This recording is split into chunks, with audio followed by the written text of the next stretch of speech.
حضرت ذوالنون مصری بہت بڑے اللہ کے ولی ہیں رحمۃ اللہ تعالیٰ علیہ. دریائے نیل پر مصر میں دریائے نیل کے ساحل پر آپ تشریف لے گئے.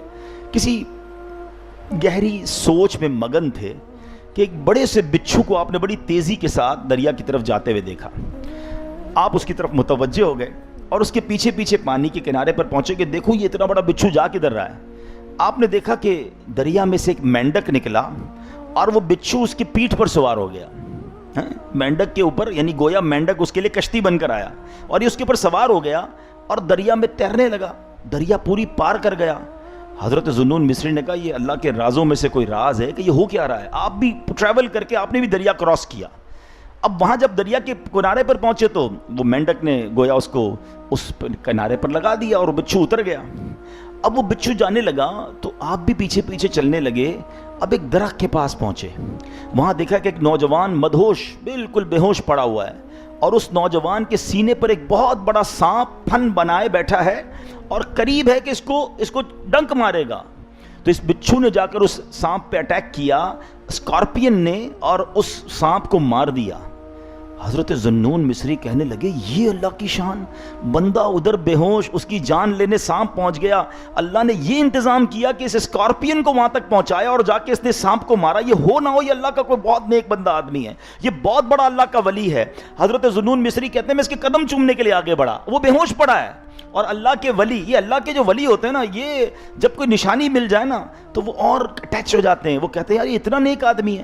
اب آگے سنیں، جب آپ نے قریب گئے اس کا پیر چومنے کے لیے تو اس بندے سے بہت زیادہ شراب کی بدبو آئی. ہی واز شاکڈ کہ میں اس کو اللہ کا ولی سمجھ رہا ہوں اور اس کے منہ سے تو شراب کی بو آ رہی ہے. اب اتنے میں غیب سے آواز آئی، اے ذوالنون حیران کیوں ہوتا ہے، یہ میرا ہی بندہ ہے. اگر اللہ صرف نیکوکاروں کی حفاظت فرمائے گا تو گناہ گاروں کی حفاظت کون کرے گا؟ اللہ اگر فقط نیک لوگوں پر ہی کرم فرمائے گا تو گناہ گاروں کو کون بخشے گا؟ آپ اس بات سے وجد میں آ گئے، آپ تو اس کو کہتے ہیں نا اللہ کی یاد میں کھو گئے. اب کیا ہوا؟ اب آپ وہیں بیٹھ گئے نا کہ یہ ہوش میں آئے تو میں اس سے کچھ بات کروں. سورج غروب ہونے لگا تو ساحل پر ٹھنڈی ٹھنڈی ہوا چلنے لگی. وہ نوجوان، اب اس کے جسم میں حرکت ہوئی، وہ ہوش میں آیا. اب اس کا جب نشہ اترا تھوڑی دیر بعد اس نے آنکھیں کھول دیں. جب آنکھیں کھولی تو اپنے سامنے حضرت ذوالنون مصری رحمۃ اللہ تعالی علیہ کو پایا اور بڑی شرمندگی سے پوچھنے لگا کہ حضور آپ یہاں کیسے؟ وہ جان گیا کہ یہ تو اللہ کے ولی ہیں، بہت مشہور آدمی تھے. تو آپ نے کہا یہ چھوڑ، میں کیسے، یہ بتاؤ تم کون ہو، اپنا تعارف کرواؤ.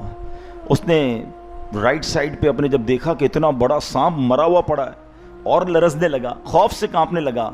اب حضرت ذوالنون مصری نے اس کو پورا واقعہ سنایا کہ کیسے میں تجھ تک پہنچا، کیسے سانپ کو بچھو نے مارا اور مجھے جو غیب سے تیرے بارے میں آواز آئی، اللہ اکبر.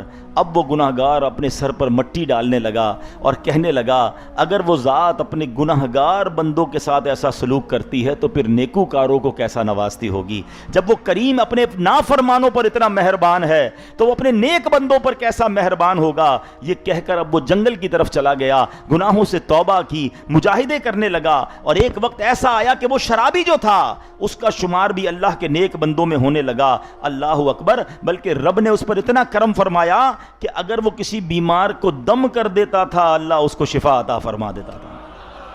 ہائے ہائے ہائے، تو کریم ہی جو ٹھہرا تو کرم کے کیا ٹھکانے، تو نوازنے پہ آئے تو نواز دے زمانے. ہاں میرا کریم مولا بڑا کریم ہے. اور یہ راتیں تو کرم کی راتیں ہیں، یہ راتیں رحمت کی راتیں ہیں. انفارچونیٹلی ہم اس کی اہمیت کو نہیں سمجھ پا رہے. ہم اس کے رب تعالیٰ کی رحمت کو کہتے ہیں نا، جو اتنی ہم سے محبت کرے نا اسے ناراض نہیں کرتے.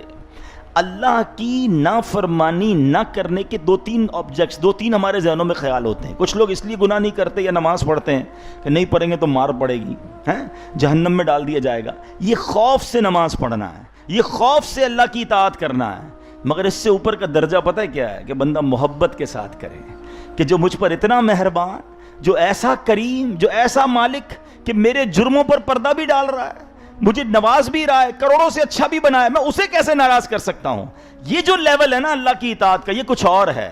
محبوب کی عبادت کر رہا ہے، وہ رب سے محبت کر کے عبادت کر رہا ہے، وہ رب کی اطاعت کر رہا ہے.